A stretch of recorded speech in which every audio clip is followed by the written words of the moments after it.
Hello everyone, I've got a tutorial that today is going to deal with three pieces of software.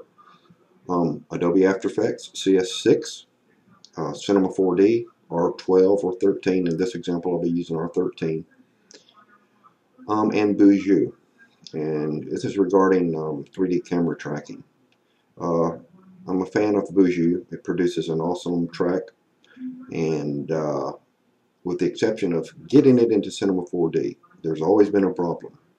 Wiggling tracks, inappropriate frame rates, just a plethora of headaches and unknowns as to why it would export perfectly from Boujou, but upon importing a Cinema 4D, just be a mess.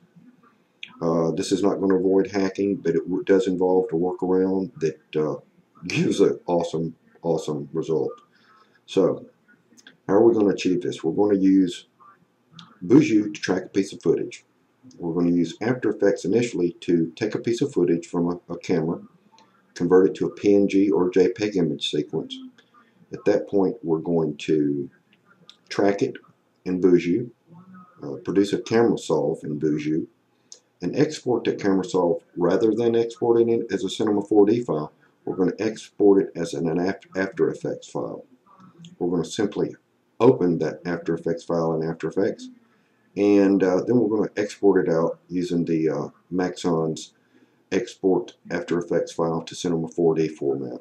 And after that, we're going to open that file in Cinema 4D and use the tracked camera solve and track some objects into that footage. So let's get started. I've got a video clip folder, which is just a sample video clip. Went out in the backyard and just took a little bit of footage of the camera moving around. And camera footage, when you track it, it helps to have objects that you can track. And for example, here's some little dirty spots on the concrete. If you're tracking an area that you don't have anything that the tracker can lock onto, maybe get a piece of scotch tape or duct tape or masking tape and put an X down there, or put a penny down there. Put a few pennies down there or something, just so that your tracker can have something to work with. So this is the footage we're going to import into After Effects and generate a JPEG sequence. So I'm going to fire up After Effects. I'm going to show you this from beginning to end so that you'll see how it works. Okay, so in After Effects we're going to import that desktop file that we've got in a video clip. I'm going to import that, throw it into a new composition, and we're going to verify this composition settings and see that we're at 5994 frame rate. That's what this camera, I'm using a Canon 7D and I'm shooting at 5994. We're not going to manipulate that, we're not going to change it. But here we are. So at this point we're going to take this composition and we're going to add that to render queue. We're going to go into our settings. Under the formats we're going to tell it a JPEG sequence, and we want it to be a nice quality, so I'll go up to about 9 is fine for this example. And we're going to tell it where to save it. So we're going to save it on the desktop to a folder called image sequence. We'll leave the default everything. We're not going to manipulate. We're just going to work with default here. Save that, and we're going to let this render up. So we'll let this go.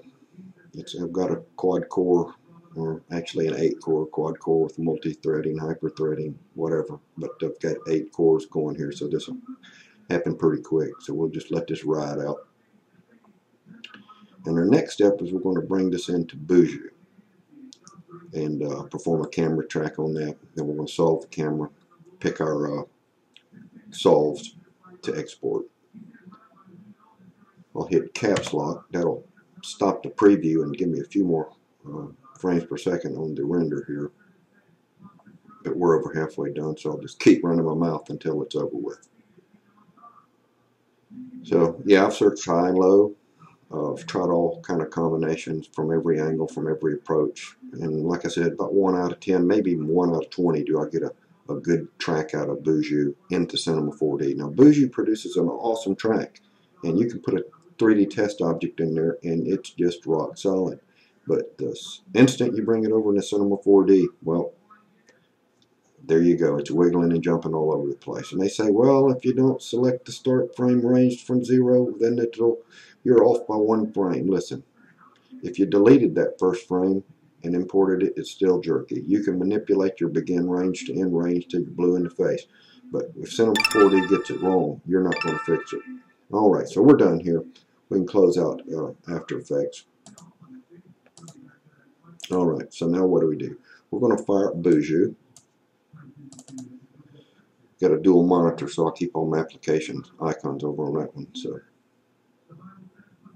it takes a second to fire up old antiquated 32-bit programming. All right, so we're ready to import a sequence.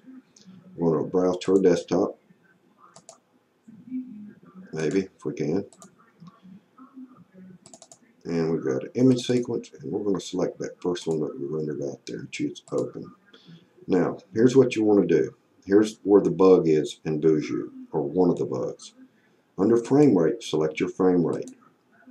This number from, you want to choose 0. It's always going to default to 1. You're going to always want to change it to 0.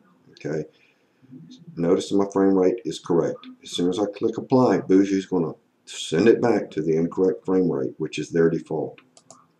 See how it jerked back to 25 frames per second? I need to change that again. Click Apply. Now we should be good. Let's close this up.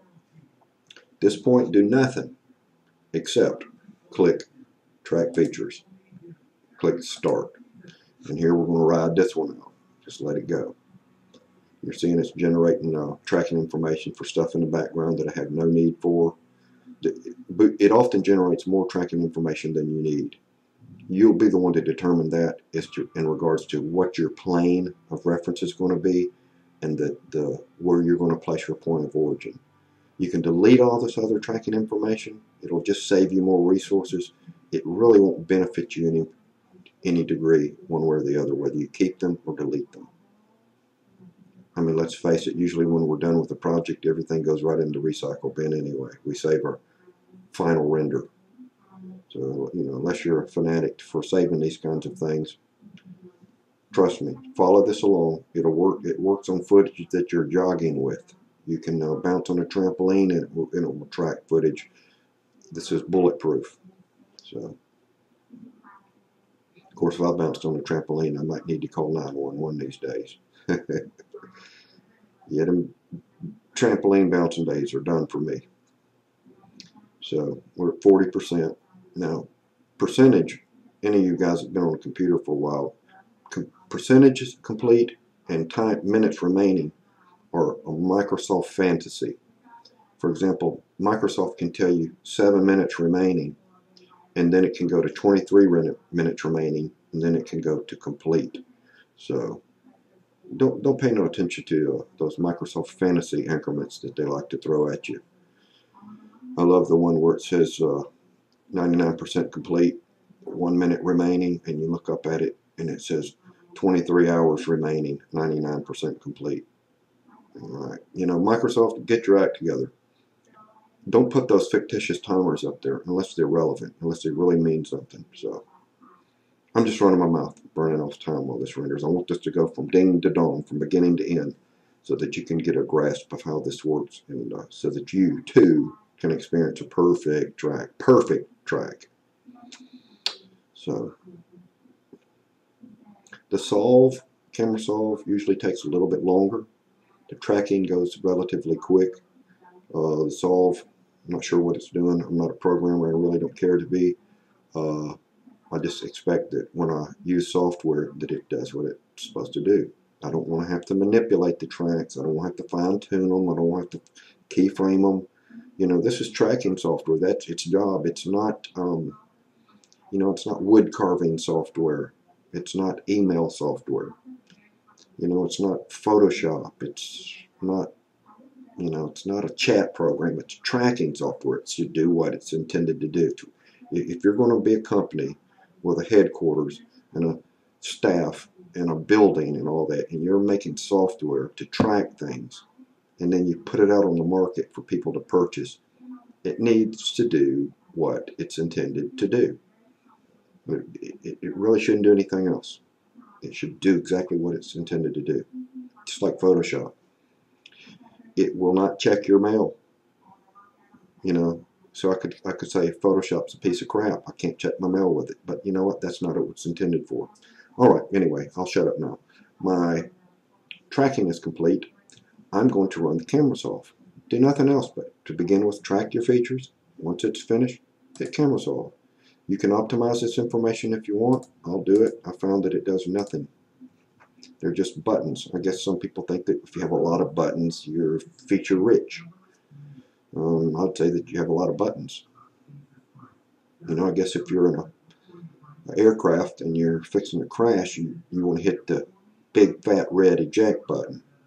You don't want to push the button, pull the lever, confirm you push the button, confirm you pull the. You want to hit the button that says eject. Like here, it said cameras off. Anything I need to do should have been incorporated in that button when I push it. All right, I'll shut up again. So here's my cameras off. You see, I've got a lot of blue and green, or green and yellow, or blue and yellow, however you interpret that. Solves. So now here's the easy part.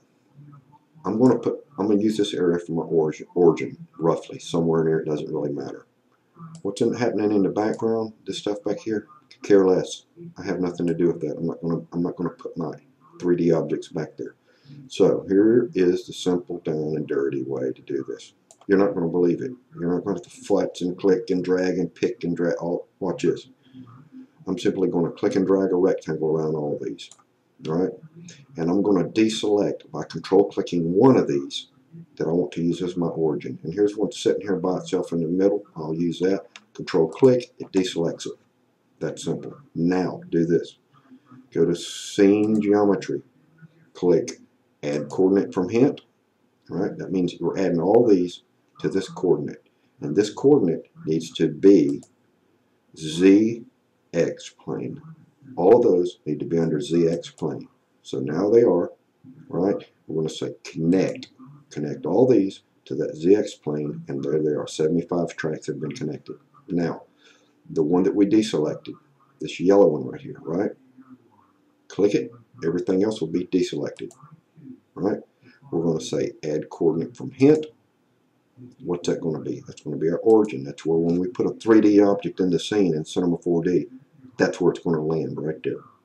So we're going to tell it origin. Connect it. See, we got our origin. We have one track, which is this one, connected. We're going to update our coordinate plane. What does that mean? We're going to update our scene to tell it all this information is how we want it to be. Update it. I found if you update it a few times, you're guaranteed that your button worked. So click close. We're golden now. Up top under export, choose export camera solve. Now before we do that, I'm going to drop a 3D test object in the scene. Okay, and you can scroll through here and you can see just how rock solid that sucker is. I mean, it's glued to the floor. It is glued to the floor. Now what do I mean glued to the floor? If I zoom in, I'm going to roll my mouse forward and I scroll, pick something here on this concrete, asphalt here, concrete, and if I scroll real slow, like here, look here, I'll try to zoom in for you so you can see there's a little stain on the concrete right there, just a little stain. If I scroll real slow, just watch how solid this thing is anchored down. Just that this 3D test object, how it's constant, it stays in regards to that actual concrete stain. I mean, that's a rock. You can't get better than that. If I use their playback timeline, look here. That sucker is rock solid. I mean, it's built into the concrete. It's down there. This is an awesome track. It is locked down. All right. Anyway, enough of my praise. Okay, so we're going to export this. Export the camera solve, and we're going to export it as a After Effects Maya file. Browse to our desktop, and we're going to go to the desktop. We'll call this Boujou. All right, and we'll save that. At this point, we're going to scale our scene by 100. All right. So just remember this. Scale your scene by 100. Ready? Save it. All right. We're done with Boujou. Let's jump out of this sucker.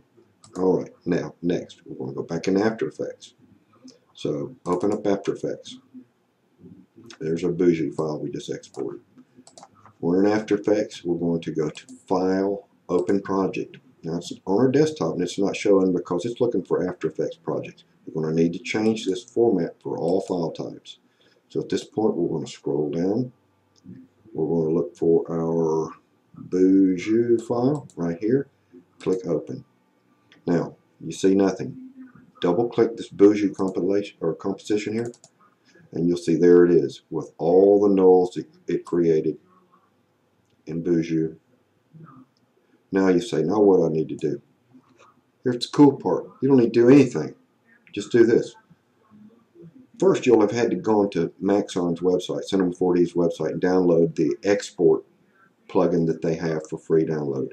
You look under their downloads and updates and third-party plugins and all that, and it's a export plugin that you drop in the Adobe After Effects support plugins folder that will give you this menu: File, Export, Cinema 4D Exporter. So once you've got that, that's a whole look. It's simple to do. Just put it in your plugins folder and under your After Effects installation. Then fire up After Effects, it'll be there. So don't overcomplicate things. Cinema 4D Exporter. We're going to save it as export. Export from a. Alright, so we're going to save that. Bam, done. Don't need it anymore. Don't save it. Alright, here's the part where we're golden. This is where if it works, it works. If it don't, it don't. So open up Cinema 4D. I'm using Cinema 4D R13. So here we are. Now what do? We go to File, Open. And we're going to open Export from AE. Open. There we are. If I scrub through here, you'll see my origin is where this XYZ coordinates pinpoint right here. And I scrub through this guy. And it mimics that camera move in the footage. It mimics that camera move in Boujou. It mimics those nulls in After Effects. So now what do? Alrighty. Let's do this. We're going to create a background. Pretty straightforward. Guys, don't overcomplicate this. Try to keep things simple. Don't push all the buttons. Work for the button that works, right? So we've created a background. There's our background. And we're going to double click down here and create a new texture. Okay, so what is that texture for the background? That's going to be that image sequence that we used. It's already created for us. Remember, we exported that out of After Effects in the beginning. So double click your texture. We don't need specular. Turn that off. Select your color channel. Under texture, move off here to the right. We're going to browse for our texture on our desktop. It's going to be our image sequence. We're going to select the first one in that sequence, and Cinema 4D will do the rest. This says, do we want to add a copy of this and bloat our system? Do we want to copy this over to some anonymous location that we'll never be able to find it? Let's say no. Okay.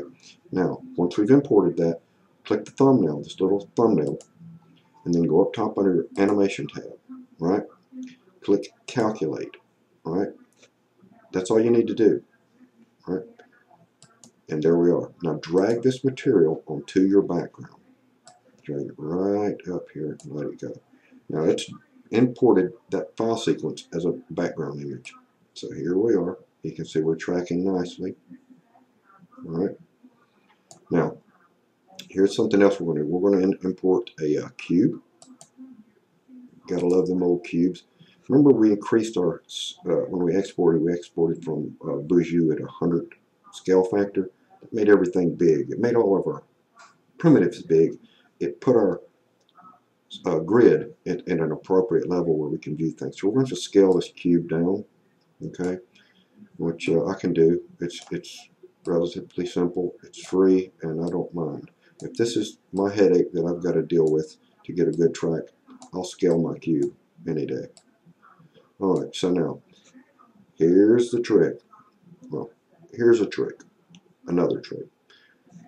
You want your objects to be on the ground plane if you want them to have this lockdown feel, this unbelievable in the scene feel. If you want a spinning cube or something spinning up in the sky, it doesn't matter if it's locked down. It doesn't even matter if it's a good track, right? But we want it to be glued to the ground. So here's what you do. Go into your front view. Let's zoom back. this we're going to zoom in, and we're going to take the cube. You see this red line here? This is our ground plane. That is where your feet would touch if you walked. We want this, right now this cube is down in that area. We want it to be on that area. So let's select our cube, and we're going to move it up so that this bottom line, the bottom of the cube, is on the ground. We're going to put it right there, and when you see it intersect and the colors kind of mute into one another, it's on the ground. So we're golden right here. We're on the ground. Let's go back into our scene, and here we are. Now if you see, if I scroll through this, you see that track? I mean, that sucker is locked down. So we're going to have a little bit more fun. I'm going to rotate this cube. I'm going to scale it out. You know me, I like boules, and I like dropping spheres in from outer space. So we'll go ahead and move this guy over here. And if I scale this up anymore, it means I'm going to have to go back in here and place its bottom on our ground plane. So I'm going to pull that up. There we are, back on the ground. I'm going to take this cube, Control C, Control V, and I'm going to scale it down. I'm going to make me a little box here to drop stuff in. I'm going to raise it up a touch. And then I'm going to take and create myself a boule. I'm going to keep this outer cube. I'm going to drop it in the boule first. I'm going to take my inner cube and I'm going to drop it below the outer cube. So we've made us a nice little box. I'm going to tell it to make that editable. And I'm going to control click these guys and tell them to connect and delete. And I'm going to drag them out of that boule. I don't need the boule. At this point I'm going to make the, call that the box. I'm going to right click that box, and I'm going to add a simulation tag, and I'm going to give it a collider body.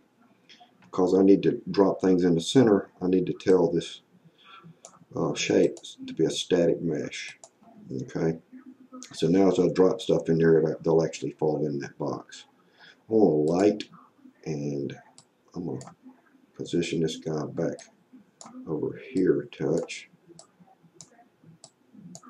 And I'm going to give it a shadow, soft shadow at about 90% strength. I'm going to increase that shadow map, and the sample rate, I'll knock that up to about 5. Okay, so I'm going to raise this guy on up out of the scene there, jump back into this view, get a test render. Alright, so we got a little shadow going on. You can see it right here. But we don't have a shadow on our ground. Piece of cake, watch this. Let me rewind. What I need to do is add a plane. In After Effects, I think they call this a shadow catcher, whatever. I'm going to stretch this out plenty large, bigger than I need. And that's about all I'm going to do. Just make it really big. At this point, I'm going to take my material and I'm going to drop that on the plane, that background material that we animated. I'm going to do two things. I'm going to tell it the image to project with a frontal view. And then I'm going to right click the plane, and under Cinema 4D tags, I'm going to tell it to use compositing. Some things under compositing you want to do. We don't want it to shadow, so take that off. We do want it to composite background. We want it to receive shadows, but we don't want it to cast shadows. So at this point, let's go into our front view and verify we're on the ground, and we are, so we're good there. Now if we come back out here and do a test render, you'll see now we got a nice shadow going on there. And that's kind of a hard shadow. So what we can do is we can go into our light and knock that back down to about 80. Do another test render on that. And that's, we'll call that good. Let's take it back a little bit more. Let's go to 65 and do another test. It was a little bit harsh. That's good enough. Fine for me. Alright, so now what do we need? Let's take some spheres. Now these are going to drop in here huge, but no problem. Remember, we can resize these all day long for free. So let's get back in here and resize this guy. And we'll put him right there above the scene. And let's get back out here and take a look at it. If we rewind, I think we get about right here and do test render. See, it's over here. Still a little bit high. Let's drop that guy. Now we're starting to see it here. Okay, so what are we going to do? Let's make this a little bit smaller. Let's get back above. And we're going to make a bunch of these guys. But before we do that, let's save ourselves some steps. We're going to select it, right click it, choose simulation tags, and give it a rigid body tag. Okay, so now when we copy this, everything will have those attributes. So I'm going to drop this guy here, Control C, Control V, Control C, Control V, Control C, Control V. We just make us a bunch of these guys.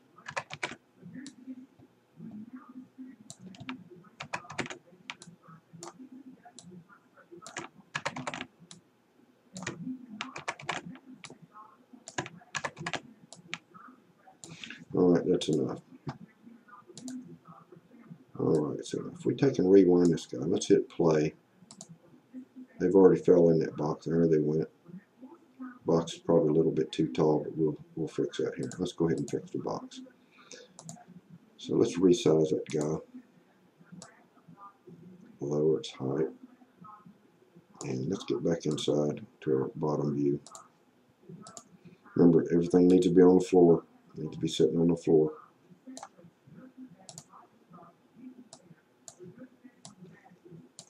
There's our floor. Put that guy right there. There we go. So let's rewind it. Hit play. There's our spheres. They fell in that box. Now, you see how this background seems to be acting strange? What that is the composited plane being projected in that frontal view. So ignore that. Everything is still working correctly. It's just some anomaly that just seems to be the way that it is. If we're to render this, you'll see how this weirdness is resolved immediately. See? So let me take a rewind here. We'll hit play. And all of our spheres fell in there. Let's let this play through and we'll wait till the camera swings up. You see how it's sliding? This isn't the case. That's that anomaly I was telling you about, how the plane that has that frontal projection is handled visually, as far as it's like a temporary quirk. It's not part of your tracking, it's not part of what you'll see in your final render. So if I hit pause and I hit render, you'll see we're locked down to the ground. Now, one thing I am going to do is I'm going to go into my render settings. I'm not going to apply a bunch of fanciness to this, but I'm going to tell it that I want it to be 1280 by 720. I want it to be all frames 0 to 971. I want to save it to my desktop. I'll save it as a JPEG sequence. I'll make a new folder, final, and we'll call this C4D out. Okay. And make sure everything's good with JPEG. We're saving to the right directory. Everything's good there. I'm going ahead and hit render. And what I'll do is I'll pause this video, and when it gets done, I'll come back and we'll create a final product for this so you can see just how rock steady this tracking is. So be back right back. Finish a few more frames left to render, and we'll take this image sequence and then head over to Sony Vegas. Okay, so it's done. We're done with this. We don't even need to save it. Save it now. Alright, so here is our, I guess, our final. Yeah, these are all of our image sequences. So let's open up Sony Vegas, and we'll bring these guys in. So we'll go to File, Import Media. Let's go to Desktop, and we'll go to Final, select the first one of the sequence, tell it to open an image sequence, choose Open. We can leave all this, or we can put that at, I think it's 59.94, enter OK. Drag this guy into our timeline, and check this out. Look at that track. That sucker is glued to the ground. ain't no sliding, there's no jitter, there's no jerkiness. That sucker is like it's made onto the concrete. Anyway, let's export this out. We can go to File, Render As. Let's see here. I'm going to export it as an AVI. Custom, I'm going to use Huffy because I can render out of FFmpeg out of that. 59.94 Huffy. We don't have any audio. We want to leave the audio because my renderer expects there be some. Okay, so we'll call this Final, and let's just save that to the desktop. Oops, we don't know bitmap sequence. I don't know why it did that. AVI. Verify that again. 5994. We're good. We need to Huffy, I guess, again. Got to go through this one more time. I think it didn't like the name, so we'll call it from Vegas. Alright, let's let that guy rip. So it's rendering. It shouldn't take too long. And I also wrote some programs that tie into FFmpeg called Easy Encoder. If you check out on my channel, you'll see a whole section on Easy Encoder. That it's a real down and dirty way for you guys to get some really high quality MP4 files to watch on TV, to upload to YouTube, whatever. But in any case, that's done. So remember to check out Easy Encoder. Let's go to our desktop. We've got From Vegas. I'm going to make a new folder. I'm going to drag that guy over there. I'm going to go over here to my encoder scripts folder, and I've got one on AVI to MP4. So I'm going to copy that, paste it here, and all I got to do is double click that guy. At this point, it's doing its own thing. It's ripping the audio file out of there. Of course, there's not one, but if there were one, it's going to encode it to the Nero AAC encoder to give you a really high quality audio for a very, very small file size price. So that's what it's doing now. It's finished that process. Now it's encoding that first pass. This is a 2-pass encoder. So first pass at 60 frames per second, and we are 12 seconds into it at a 2400 bit rate. It's on its second pass now, encoding at 51 frames per second, and they're 5-6 seconds into it now, so it should be done momentarily. And it's going to create a high quality MP4 file for us to watch for our final render, rather than that big one, which was some gigs and some. Okay, so here our original was 800 megs, and from Vegas, the one we just created is 4.7 megs, and here's our final product. And I'll upload this as part of the video. So there you go. You can see what an awesome track you get. If you go through the few steps that I did, you can lock it down and get the absolute best track possible. Alrighty guys, I hope you like this. I hope it helps some of you guys out there facing tracking issues. So remember, if you liked it, give me a thumbs up.